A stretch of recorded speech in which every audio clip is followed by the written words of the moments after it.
Good morning. Let's carry on in Numbers with chapters 19 and 20 this morning. Chapter 19. Now the Lord spoke to Moses and Aaron, saying, This is the ordinance of the law which the Lord has commanded, saying, Speak to the children of Israel that they bring you a red heifer without blemish, in which there is no defect, and on which a yoke has never come. You shall give it to Eleazar the priest, that he may take it outside the camp, and it shall be slaughtered before him. And Eleazar the priest shall take some of its blood with his finger, and sprinkle some of its blood 7 times directly in front of the tabernacle of meeting. Then the heifer shall be burned in his sight, its hide, its flesh, its blood, and its offal shall be burned. And the priest shall take cedar wood and hyssop and scarlet, and cast them into the midst of the fire, burning the heifer. Then the priest shall wash his clothes, he shall bathe in water, and afterward he shall come into the camp.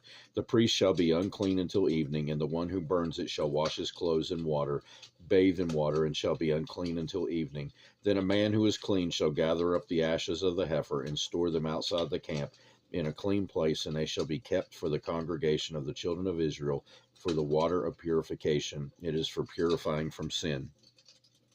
And the one who gathers the ashes of the heifer shall wash his clothes and be unclean until evening.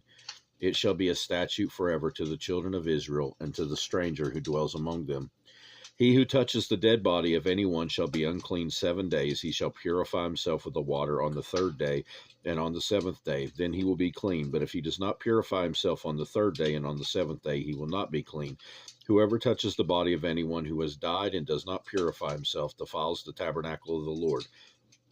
That person shall be cut off from Israel. He shall be unclean because the water of purification was not sprinkled on him. His uncleanness is still on him. This is the law when a man dies in a tent. All who come into the tent and all who are in the tent shall be unclean 7 days. And every open vessel which has no cover fastened on it is unclean. Whoever in the open field touches one who is slain by a sword or who has died, or a bone of a man, or a grave, shall be unclean 7 days. And for an unclean person they shall take some of the ashes of the heifer, burnt for purification from sin. And running water shall be put on them in a vessel. A clean person shall take hyssop and dip it in the water, sprinkle it on the tent, on all the vessels and the persons who were there, or on the one who touched a bone, the slain, the dead, or a grave. The clean person shall sprinkle the unclean on the 3rd day and on the 7th day, and on the 7th day he shall purify himself, wash his clothes, and bathe in water, and at evening he shall be clean. But the man who is unclean and does not purify himself, that person shall be cut off from among the assembly, because he has defiled the sanctuary of the Lord. The water of purification has not been sprinkled on him. He is unclean. It shall be a perpetual statute for them. He who sprinkles the water of purification shall wash his clothes, and he who touches the water of purification shall be unclean until evening. Whatever the unclean person touches shall be unclean, and the person who touches it shall be unclean until evening. Chapter 20.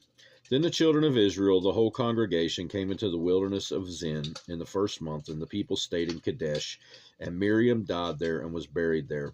Now there was no water for the congregation, so they gathered together against Moses and Aaron. And the people contended with Moses and spoke, saying, If only we had died when our brethren died before the Lord. Why have you brought up the assembly of the Lord into the wilderness, that we and our animals should die here? And why have you made us come up out of Egypt to bring us to this evil place?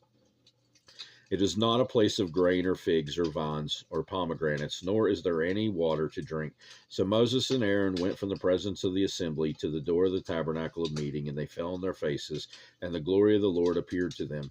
Then the Lord spoke to Moses, saying, Take the rod, you and your brother Aaron, gather the congregation together, speak to the rock before their eyes, and it will yield its water. Thus you shall bring water for them out of the rock, and give drink to the congregation and their animals. So Moses took the rod from before the Lord, as he commanded him. And Moses and Aaron gathered the assembly together before the rock. And he said to them, Hear now, you rebels, must we bring water for you out of this rock? Then Moses lifted his hand and struck the rock twice with his rod. And water came out abundantly in the congregation, and their animals drank. Then the Lord spoke to Moses and Aaron, because you did not believe me to hallow me in the eyes of the children of Israel, therefore you shall not bring this assembly into the land which I have given them. This was the water of Meribah, because the children of Israel contended with the Lord, and he was hallowed among them. Now Moses sent messengers from Kadesh to the king of Edom. Thus says your brother Israel, you know all the hardship that has befallen us, how our fathers went down to Egypt, and we dwelt in Egypt a long time, and the Egyptians afflicted us and our fathers. When we cried out to the Lord, he heard our voices, and he sent the angel and brought us up out of Egypt. Now here we are in Kadesh, a city on the edge of your border. Please let us pass through your country. We will not pass through fields or vineyards, nor will we drink water from wells. We will go along the king's highway. We will not turn aside to the right hand or to the left until we have passed through your territory. Then Edom said to them, you shall not pass through my land, lest I come out against you with the sword. So the children of Israel said to him, we will go by the highway, and if I or my livestock drink any of your water, then I will pay for it. Let me only pass through on foot, nothing more. Then he said, you shall not pass through. So Edom came out against them with many men and with a strong hand. Thus Edom refused to give Israel passage through his territory, so Israel turned away from him. Now the children of Israel, the whole congregation, journeyed from Kadesh and came to Mount Hor.